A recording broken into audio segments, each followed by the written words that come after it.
अस्सलामुअलैकुम, नमस्ते, सत श्री अकाल। उम्मीद करता हूँ ठीक होंगे, खुश होंगे। दोस्तों जहाँ रहें खुश रहें, माँ बाप का ख्याल करें क्योंकि माँ बाप हैं तो सभी कुछ है। दोस्तों आज की हमारी वीडियो है टाटा मैन्युफैक्चरिंग। देखते हैं इस वीडियो में क्या है। नमस्कार दोस्तों, स्वागत है आपका हिंदी नॉलेज शो में। तो दोस्तों टाटा भारत को एक मैन्युफैक्चरिंग सुपर पावर बनाने की राह पर है।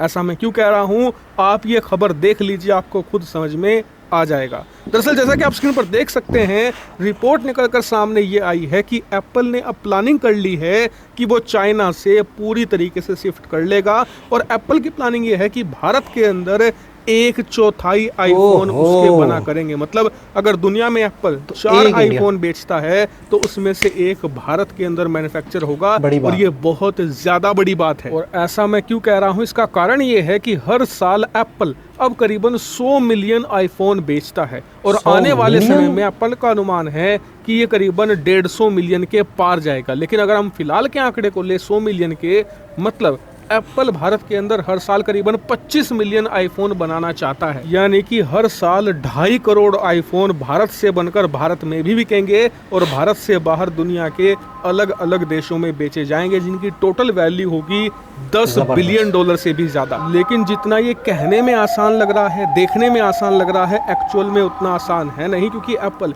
इस काम को आने वाले 2-2.5 सालों में करना चाहता है।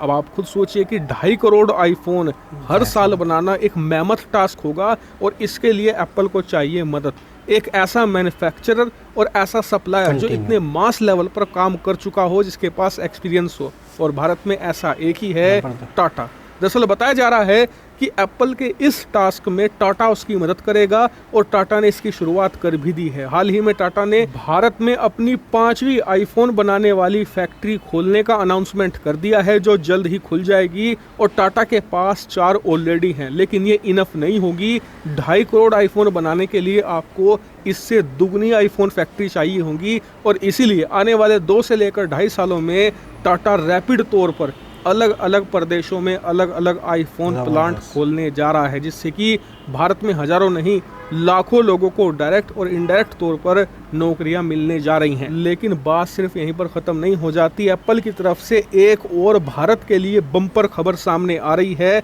दरअसल खबर ये है कि एप्पल के जो अलग अलग प्रोडक्ट हैं, जैसे कि आईफोन हो गया, इसके अलावा टैबलेट, लैपटॉप या अन्य डिवाइसेस, इन सभी में बैटरी यूज़ होती है। और ये सारी की सारी जो बैटरी है ज़्यादातर चाइना से ही बनकर आती हैं और फिर भारत में असेंबल की जाती है। लेकिन अब एप्पल ये करने जा रहा है कि जो उसकी ज़्यादातर बैटरियां हुआ करेंगी वो भारत में ही मैन्युफैक्चर होंगी और फिर भारत से ही उसके जो दुनिया भर में अलग अलग प्लांट हैं वहाँ पर भेजी जाएगी। यानी कि भारत के अंदर एप्पल के जो अलग अलग प्रोडक्ट होंगे उनकी जो मैन्युफैक्चरिंग है वो जड़ से की जाएगी, क्योंकि अभी तक ज़्यादातर जो इनके सामान हैं वो बाहर देशों से बनकर आते हैं और भारत में ही असेंबल करते हैं, उन्हें बस जोड़ते हैं। लेकिन अब हर एक चीज़ भारत में ही बनेगी। और बैटरी सबसे ज़्यादा क्रूशल इक्विपमेंट होता है किसी भी इलेक्ट्रॉनिक डिवाइस का। को बता दूं कि इसके लिए एप्पल ने ऑलरेडी जापान की कंपनी TDK कोऑपरेशन के साथ एग्रीमेंट कर लिया है। ये कंपनी भारत के अंदर मैन्युफैक्चरिंग प्लांट लगाएगी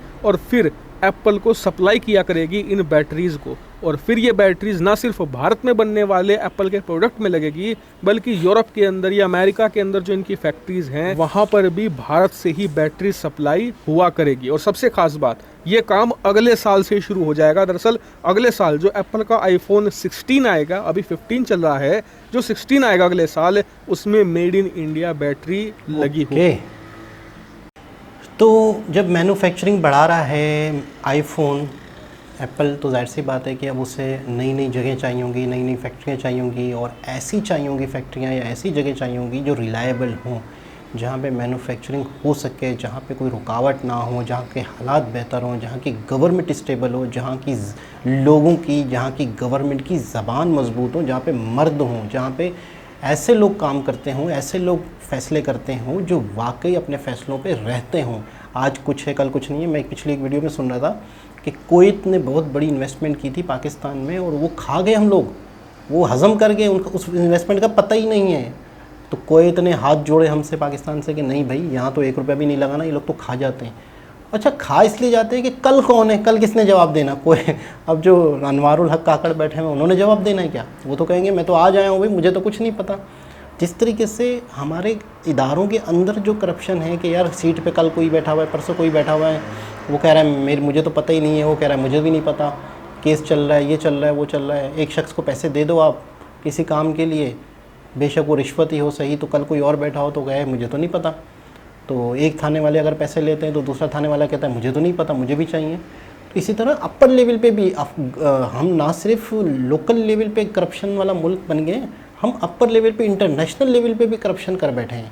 हम इंटरनेशनल लेवल पे भी अपना मुंह काला कर बैठे हैं। हम इंटरनेशनल लेवल पे भी लोगों के साथ अच्छे तरीके से नहीं चले तो अब कोई इस्लामिक देश कितना ही कट्टर के इस्लामिक देश हो, वो हम पे 1 रुपया लगाने को तैयार नहीं है, 1 रुपया हमारे पर इन्वेस्ट करने को तैयार नहीं है इतने। अच्छा, एक और मज़े की बात बताऊँ, बड़े बड़े जो यूरोपीय कंट्रीज़ हैं वो एड देने को भी तैयार हैं। खुद पाकिस्तानी बाहर बैठे हुए एड देने को भी तैयार हैं कि पाकिस्तान के हालात बेहतर हों, लेकिन उन्हें यहाँ के लोगों पे भरोसा ही नहीं है कि यहाँ के लोगों अपने फ़ायदे के लिए वो इस्तेमाल करेंगे, उस पैसे को डबल करेंगे, उसे इन्वेस्ट करेंगे, उसे अपनी ज़िंदगी बेहतर बनाएंगे। खा जाएंगे, हम लोग पैसा खा जाते हैं, हम लोग जितना हमारे पास आता है हम लोग हज़म कर जाते हैं।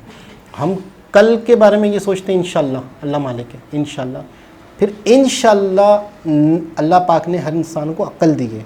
एक शख्स कहते हैं कि अगर कोई शख्स मुझसे कहता है ना, मुस्लिम हैं, दोस्त हैं, जानने वाले अच्छे हैं, तो वो कहते हैं अगर कोई मुझसे कहता है ना कि मैं कल आऊँगा इंशाल्लाह, बोला वहीं जब मुझे वहीं से डाउट हो जाता है अब उसने नहीं आना, क्योंकि ये लफ्ज़ ही एक तरह से ऐसा है कि आप किसी और पे डाल रहे हो कि यार अल्लाह ने चाहा तो, यार आपने क्या चाहना है, आपने क्या करना है, आप करोगे तो अल्लाह भी चाहेगा ना, आप एक्ट करोगे तो रिएक्ट होगा ना, आप मेहनत करोगे तो आपको फल मिलेगा ना।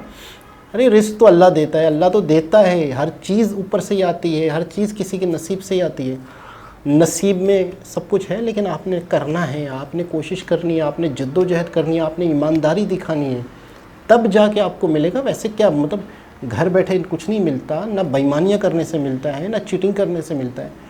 तो आज हमारा ये हाल है कि इतने बड़ी बड़ी कंपनीज़, इतनी बड़ी बड़ी दुनिया में मैन्युफैक्चरिंग हो रही है, लोगों को प्लांट्स चाहिए, लोगों को फैक्ट्रियाँ चाहिए, लोगों को जगह चाहिए, लोगों को वर्कर्स चाहिए, मर रहे हैं यहाँ वर्कर, खुदा की कसम काम के लिए मर रहे हैं लोग, मजदूर लोग।